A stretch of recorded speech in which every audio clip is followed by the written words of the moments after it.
Understand from statements that I read from Speaker Alvarez that the executive order is expected to be signed in October, and that we can constitute ourselves into an assembly in November. So that we really have a lot of work to do.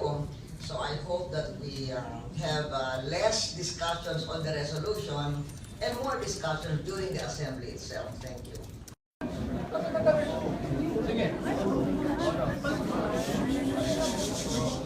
Mr. Chairman, I move to adjourn. Mr. Chairman, I move to adjourn. There's an incident here. Adjourn now, Mr. Chairman. It's a privilege motion, Mr. Chairman. I move to adjourn.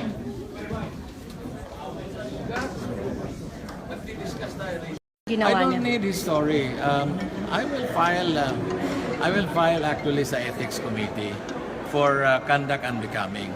That is a behavior that should not be tolerated by the House leadership. Where came from, he uttered unparliamentary words. He should apologize to you? Not to me, to the institution. Not just to me, to the institution, because this is an institution where everybody should act as a statesman. Sir, Hindi ito palengke. sir, do you think you should also apologize to him? Why should I apologize? Weren't you the first one who said the bad word? No, I did not say any bad word. I don't say bad words, I was only expressing my opinion as far as the issue is concerned. To top it all, he went around. He was actually on the opposite side. He went around and then again uttered unparliamentary words. But, Sir, I can forgive people like those. sir, hindi raw siya magsusorry sa'yo, but he admitted mali yung ginawa I niya. don't need his story.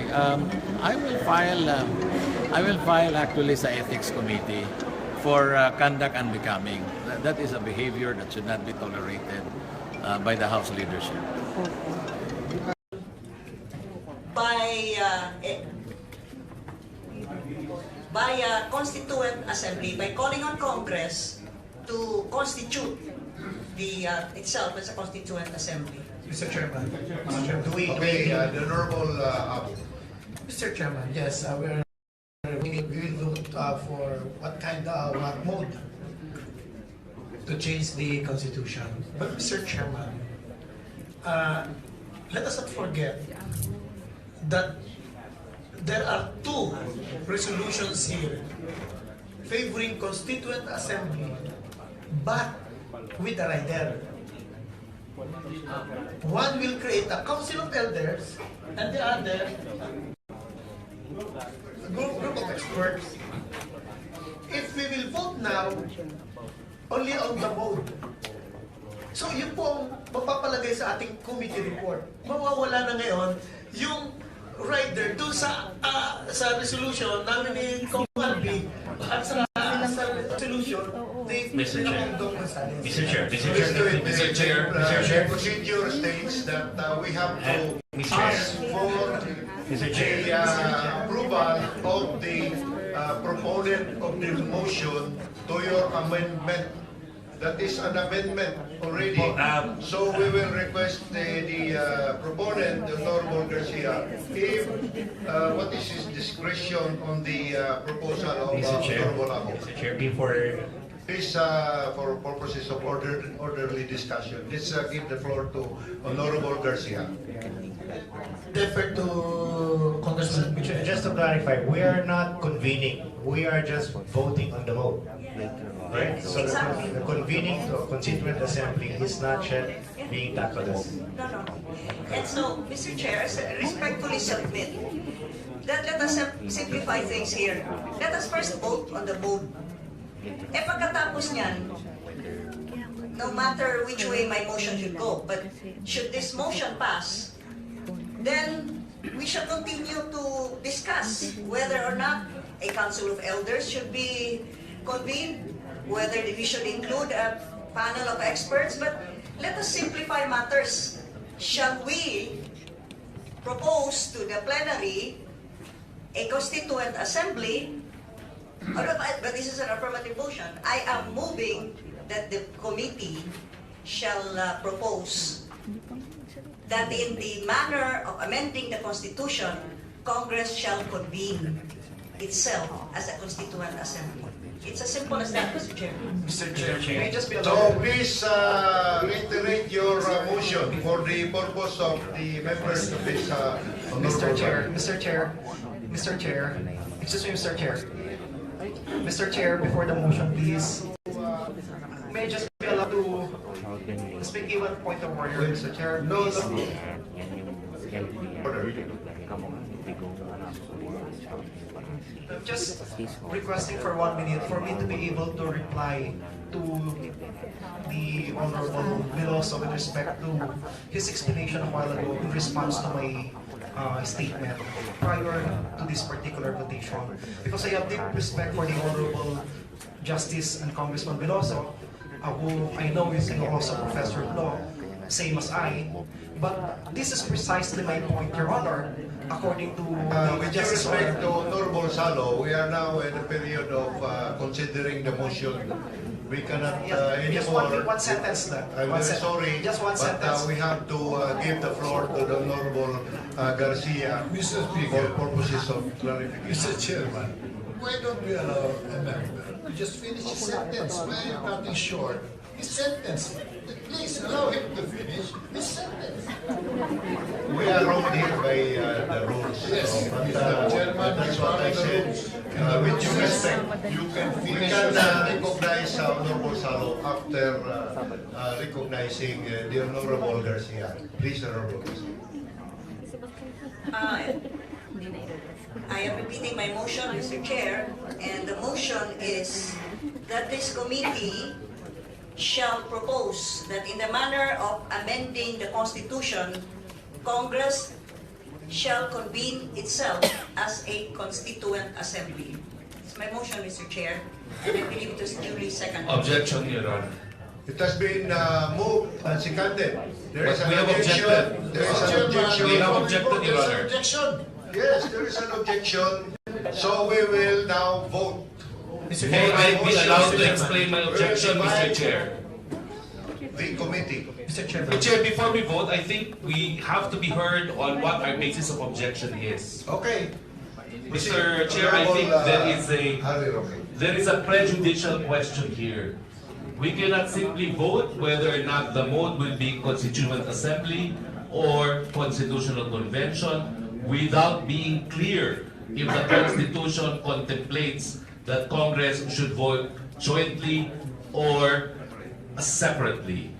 The reason obviously is, unless this issue is resolved, taxpayers' money will be wasted if we continue discussing the mode of amendment without certainty if the mode selected should be done jointly or separately by Congress. I will not debate the point raised by the good gentleman from Leyte, but my point is, because of these prejudicial questions, let us hear experts on this particular issue. Because after all, I'm only after avoiding wasting taxpayers' time and effort and money as well, no? In case our construction of the Constitution is wrong. Okay, we will now Mr. hear Chair, another objection. the comment of the Honorable Ron P. Salo. thank you very much, Mr. Chair. That's precisely my point, Your Honor. And the point that was raised by the Honorable Congressman Veloso only epitomizes my point. That we ourselves, as lawyers ourselves and as professors of law, certainly disagree whether it should be voting separately or voting jointly. So each lawyer or each person in the street would have his own idea. That's the reason why my point is, exactly, there is so much uncertainty with Constituent Assembly.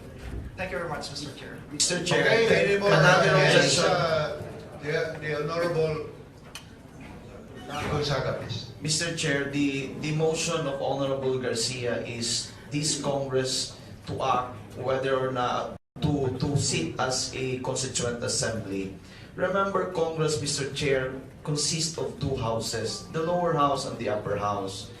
In fact, the motion is inappropriate. How can we decide whether we sit as a constituent assembly or or a constitutional convention when in fact we are only part of the Congress. So the motion is wrong, with due respect.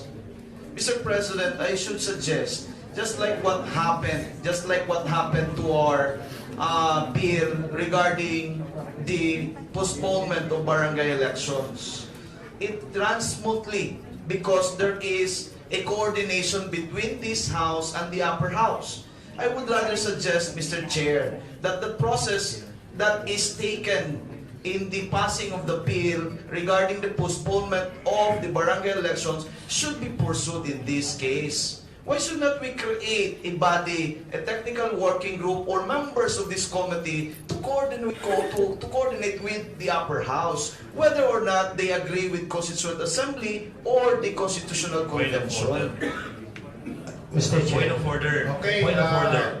The chair would like to request all the members to be focused on this and to listen to the discussion, because this is a very important discussion. We'll now hear Vice Chairman Piloso. Point of order, Mr. Chair.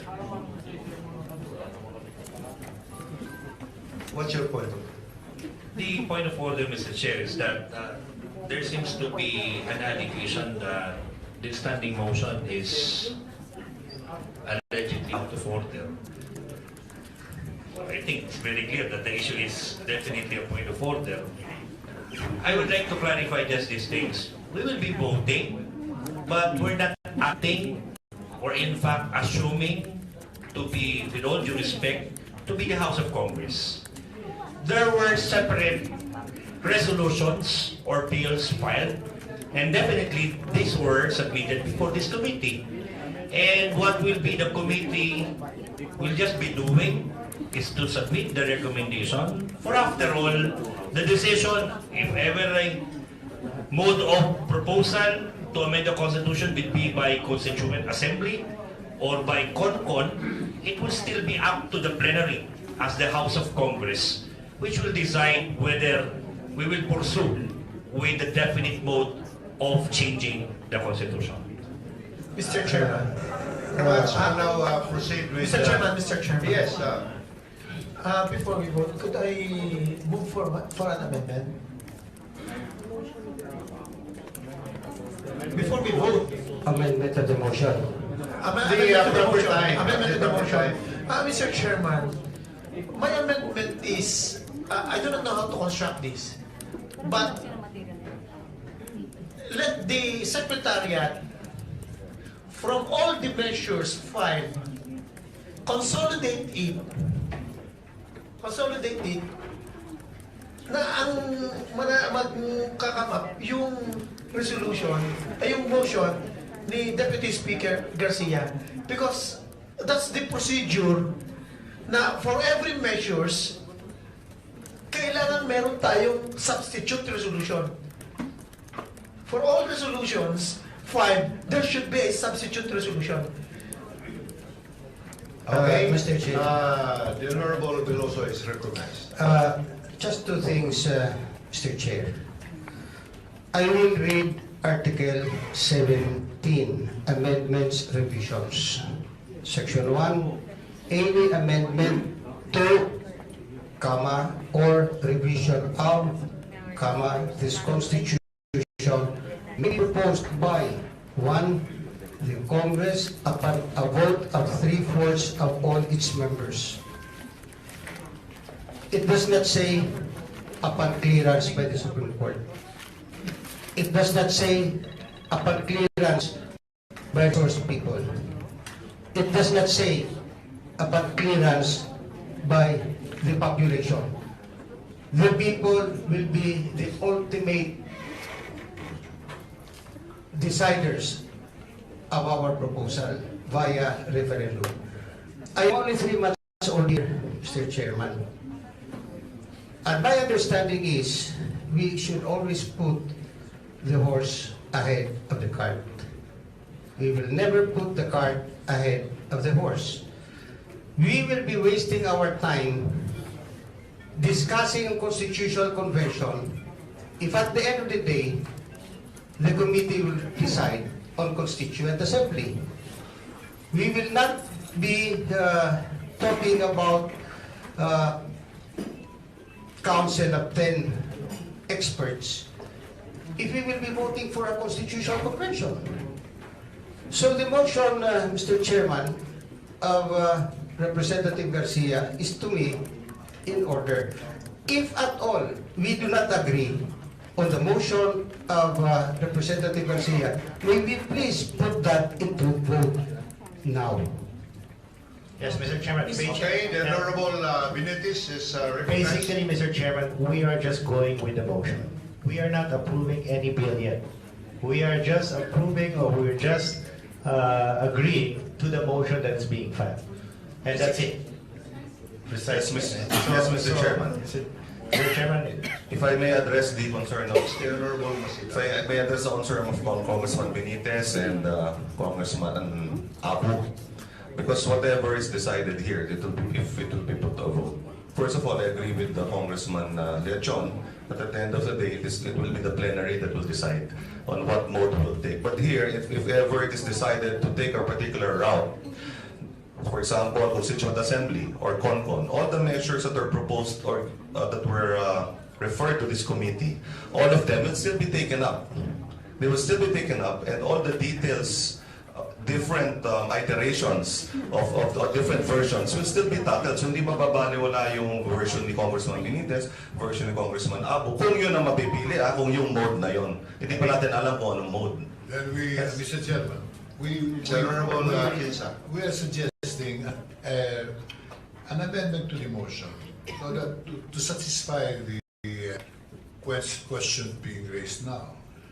While we decide on which mode, we also immediately fine-tune all the different suggestions contained in this before we even submit it to the plenary, because it would look silly going before the plenary with a suggestion that is half-cooked. Mr. Chair. Provided that we include that amendment, then I think we can go into a vote. But without that qualification, going to through a vote of whether Constituent Assembly or may be premature. That's what I would want to avoid Mr. at Chair, this point. Mr. Chair, we'd like to make Okay, an amendment, Honorable please. Leachon. Okay, amendment is suggested that the motion to submit to this committee the mode of changing the constitution, and afterwards to create a technical working group as to study the different versions of the measures filed so as to incorporate it in the proposal chosen by this committee. So move, Mr. Chairman. I second. Parliamentary status, Mr. Chairman, parliamentary status. We are now in the period of hearing the proposal and voting. So Mr. we'll now Chair. recognize for the last time the Honorable Gwendolyn F. Garcia. Clarificatory question, Mr. Chairman. Are we approving, did we approve the motion as Not yet. seconded? Mr. Chair, there is There was still no- a pending There was a motion to vote, there was no vote. by That's by why- this representation, Chair, and perhaps I should be asked whether I approve of the amendment, Mr. Chair. And so perhaps if I may be heard, Mr. Chair, after all, I'm the birthday Happy girl. birthday. Okay, birthday girl. Mr. Chair, for stylistic purposes and for brevity, may I restate my motion incorporating the wishes of my colleagues and taking into consideration the different resolutions and House bills that have been filed. I would like to restate my motion, and this is as it goes. I move to adopt a substitute resolution calling for the convening of a Constituent Assembly to propose amendments to the Constitution.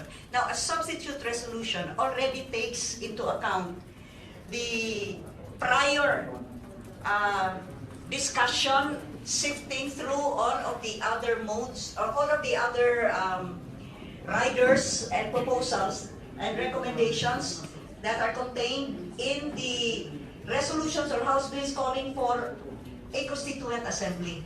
It already takes into consideration the possible convening of a technical working group that would, after having refined and arrived at a final resolution, this shall be submitted as a substitute resolution. But in the end, would still call for the calling of a constituent assembly.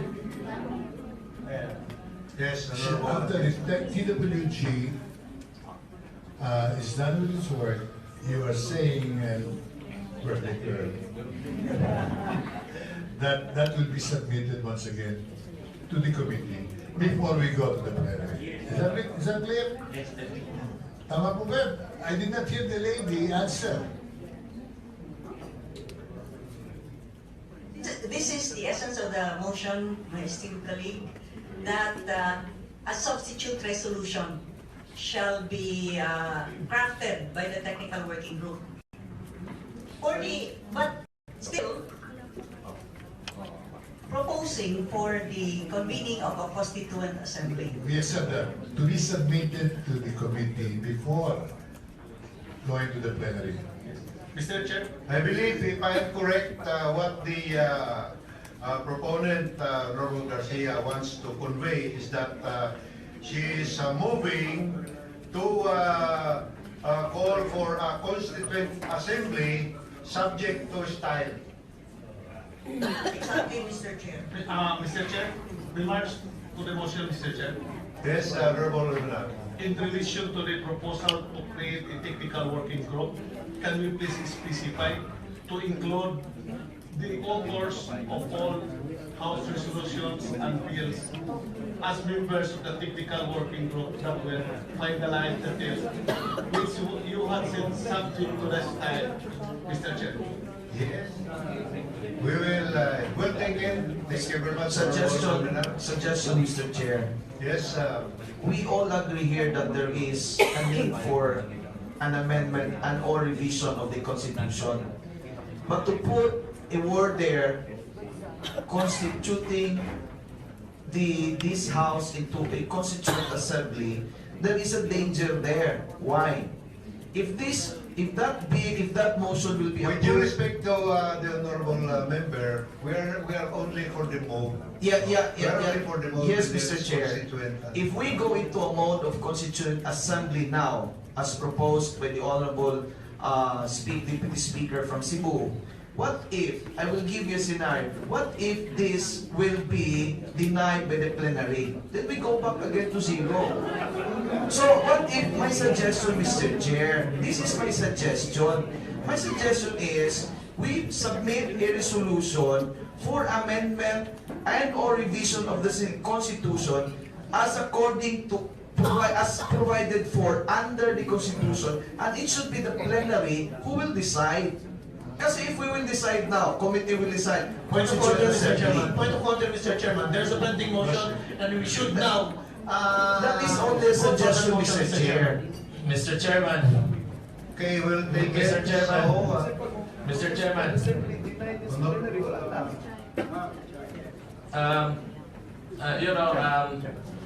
Article 17, amendments or revision, nakalagay dito, any amendments or revision of the Constitution may be proposed by the Congress upon vote of 3/4 of all its members. There is no mention of Constituent Assembly. Walang nakalagay dito sa legal batas na Constituent Assembly. So since this is a copy and paste of the previous Constitution, which was unicameral, I think what we do is pass a resolution wherein we are going to invite the other, the upper chamber, because it mentions Congress, it did not say House of Representatives. So the resolution should be amended, and it should be a resolution inviting the upper chamber to join us as far as direct amendment of the Constitution is concerned. Mr. Chairman, there's a pending motion, and then we should discharge. I still have the floor. I was recognized. okay, with due respect to... I still have the floor. Okay, proceed. Honorable Pichay. So the Constitution states that Congress, upon vote of 3/4 of all its members, That is Constituent Assembly. I still have the floor. Saan nakalagay yung Constituent Assembly dyan? May I be allowed to No, you're not allowed. No, what I'm saying here, Mr. Speaker, Mr. Chairman, we should instead come up with a resolution. This is a point of order. It has the We come up with a resolution that Mr. Chairman, let us stop entertaining senseless motions. it is not a motion. Those are stupid. Pardon my French, Mr. This is not a motion. Let us not pretend to be constitutionalists here. In order to prevent We are not pretending to be constitutionalists here. 1 minute. Why don't we just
Mr. Chairman, I move to adjourn.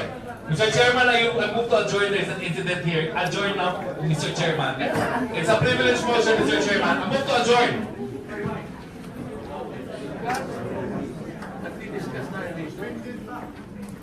Chef, may laban tayo sa mukha. Mr. Chairman, it's 4 o'clock. It's plenary. I move to adjourn.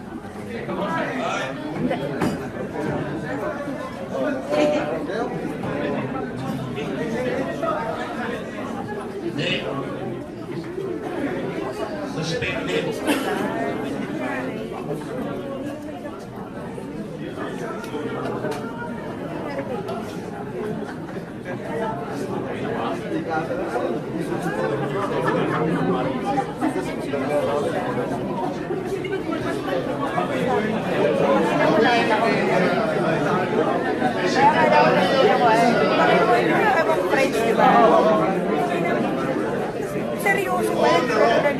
Mr. Chairman, it's 8 minutes to plenary. I move to adjourn. Mr. Chairman, let's not push the issue. Moses, Mr. Chair. Calling of the roll. Mr. Chairman, but I think we cannot be oblivious to what has happened in this room. Let us be guided by the procedure here. Motion to adjourn is a privilege motion, Mr. Chairman. We will now proceed with the Objection, Mr. Chairman. Motion to adjourn is a privilege motion, Your Honor. Behavior of some of our members. We reiterate our motion earlier. Let's postpone final decision of this issue and look for another meeting when we will have cooler heads. Mr. Chair. Okay, 1 minute suspension.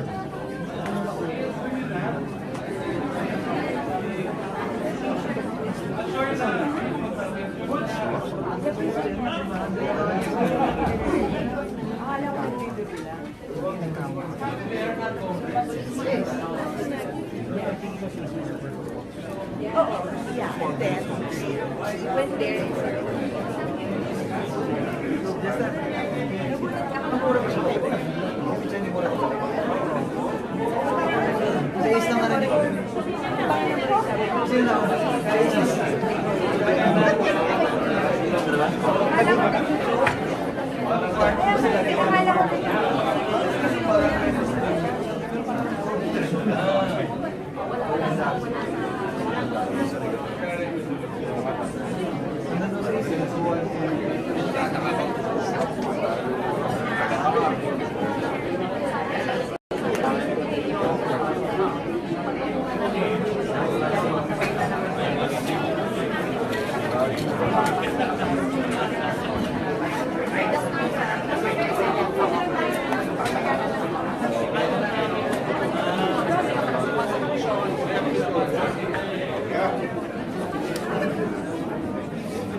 Roll call of members of the Committee on Constitutional Amendments, Abayon, Ako, Magao, Benitez, Ortiz, Bolivia, Castro, Dalipe, Fortun, Rebella, Go, Gonzaga, Lacson, Loyola, Maceda, Mercado, Lagrades, Nunez Malanaon, Ong, Pimentel, Remisias Agabas, Salo, Sarmiento, Swansing, Tamontin, Umali, Oibareta, Velarde, Velasco Patera, Veloso, Zamora. Mr. Chair, there are 17 regular members in attendance, and also the ex-officio members present are Deputy Speaker Singson, Deputy Speaker Abo, Deputy Speaker Garcia, Deputy Speaker Curry, Deputy Speaker Pagalaroyo, Deputy Majority Leader Hofer, Deputy Majority Leader Gonzales Jr., Senior Deputy Minority Leader Atienza, Minority Leader Rivera, and Deputy Minority Leader Roque.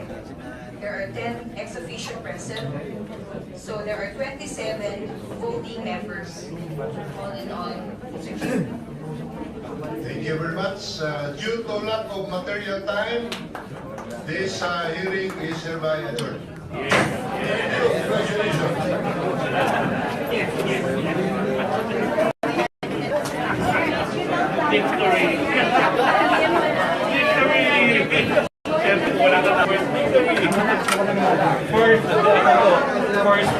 First base ang anti-salsa. Win kami. Sir, can you explain lang? Sige, go. Sir, again, here, on Facebook Live, what happened here exactly? Well, I think what happened is we were able to frustrate railroading of charter change. Ang gusto nila mag-agree na kagad on the most. Sinasabi namin, hindi pa nga sigurado kung voting separately or jointly with the Senate. If it's jointly, either way, you need to hear what the Senate has to say. No? So bakit po i-railroad ngayon? Okay? Okay. Sir, and why are you sinasabi mo? Okay. Ay, wait lang. Well, I think... Matt. Eh, si Sir, game na. Okay, game, sir. What happened? Well, I think what happened is we frustrated. okay, railroading charter change. They wanted kasi to agree already on the mode of amending the charter, which I think is premature. Why? Because there's a prejudicial issue. Itong mode, either way, will have to be agreed upon with the Senate. No? And we do not know if the voting is jointly or separate. No? That is why, sabi ko, mag-prejudicial issue muna tayo, i-resolve natin yung prejudicial issue kung joint or separate voting. No? Kasi, ba't ka mag-a-agree na masasayang lang ang oras mo kung kinakailangan pala separate voting with the Senate? No? So I consider this as a victory for those who don't really want charter change at this point. No? But it was very clear. They intended to railroad the process, but I think the democratic processes prevailed and they did not succeed. What is the end game by railroading? Alam mo, hindi ako malinaw nga kung bakit talagang gusto nilang i-railroad ang charter change. No? Hanggang ngayon, ang publiko hindi naman sinusuportahan niya. Hati ng ating taong bayan tutol sa charter change. So, hindi ko talaga maintindihan kung ano yung urgency. Samantalang, ang dami namang mga panukalang batas na dapat bigyan ng atensyon. No? Yung Universal Healthcare Bill, no? Yung mga batas para matapos na ang kagutungan sa ating bayan. No? So, ang tanong ko, bakit nga ba tayo nagmamadali na sa punto na talagang nagre-railroad na sila at parang ginagamit na nila yung sheer numbers, no, para isulong itong charter change? Okay.